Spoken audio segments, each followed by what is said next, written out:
Les autoritats franquistes van afusellar més de 1.700 persones al Camp de la Bota entre 1939 i 1952. Aquesta història va passar aquí.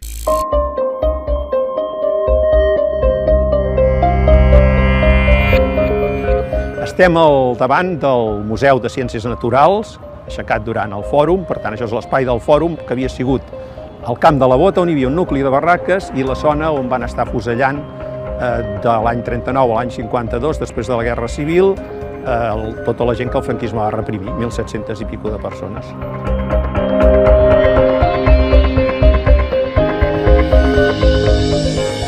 El Camp de la Bota té dos orígens, un origen militar, com a camp de tir, que prové ja dels inicis del XIX. Inclús diuen que el nom de Camp de la Bota prové d'això, que els francesos en deien una buta, que era un terme que està relacionat precisament amb les pràctiques de tir. I després com un nucli de barraques, amb diferents noms, m'hi havia dit Pequín, etc. És el lloc on vivien tots els marginats. En part es van instal·lant aquí per la proximitat del mar, eren uns terrenys de platja, per tant, on s'hi podien instal·lar sense tenir la propietat del terreny, i a més perquè hi havia totes les fàbriques de la part de baix del Poble Nou, sobretot les fàbriques de gas, que llançaven restes de carbó, que llavors ells podien recollir i en part vivien d'això.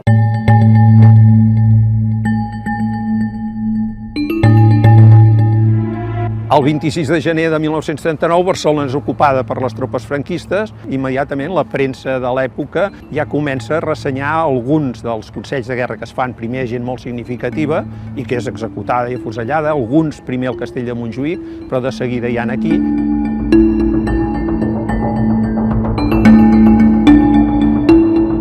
Aquest lloc el van triar per l'allunyament de la ciutat, perquè estava en un lloc molt, en teoria, despoblat des del punt de vista dels que feien les execucions, perquè el fet que hi visquessin barraquistes era gent que no comptava, diguem, i després perquè ja hi havia un terraplè fet del temps de les pràctiques de tir anteriors a la guerra, hi posaven la gent i llavors no tenien una cosa al darrere. S'ha calculat que en total es van afusellar a Barcelona, no tots al Camp de la Bota, però sí la immensa majoria, 1.740 i tantes persones, com a conseqüència de moltíssims més consells de guerra. És a dir, a Barcelona es van fer 60.000 consells, 65.000 consells de guerra, dels quals una part van ser penes de mort que es van executar, que són aquestes 1.700, unes altres penes de mort que no es van arribar a executar perquè es van commutar per anys de presó, i unes altres que van ser molts anys de presó. Comencen a executar immediatament després de la guerra i s'acaba quan l'any 1952, per el pacte entre el govern de Franco i el Vaticà, se celebra a Barcelona el que en deien un congrés eucarístic.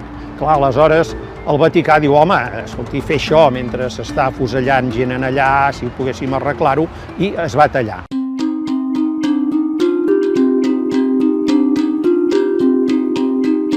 La gent que ja estava condemnada a mort en un consell de guerra no sabia quan li tocaria ser executada, llavors hi havia aquestes sorpreses que arribaven a la nit a la presó i feien la llista dels que els hi tocava aquella nit. Agafaven un conjunt de gent, els carregaven en un camió, els portaven amb el camió aquí, que és un bon recorregut des del carrer Entença fins aquí.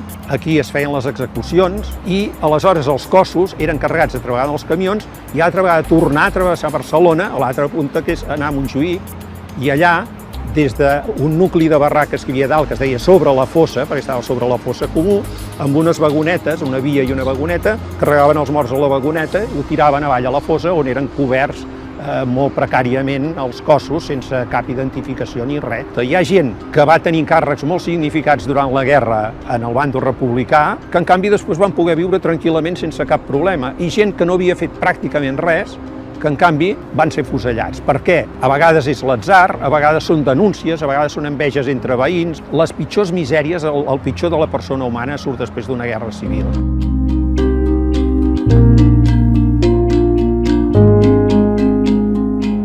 Després de la Guerra Civil es van aixecar monuments i plaques recordatòries a esglésies a tot arreu, en carrers, en places, a totes les ciutats, de la gent que havia estat morta o executada durant la Guerra Civil.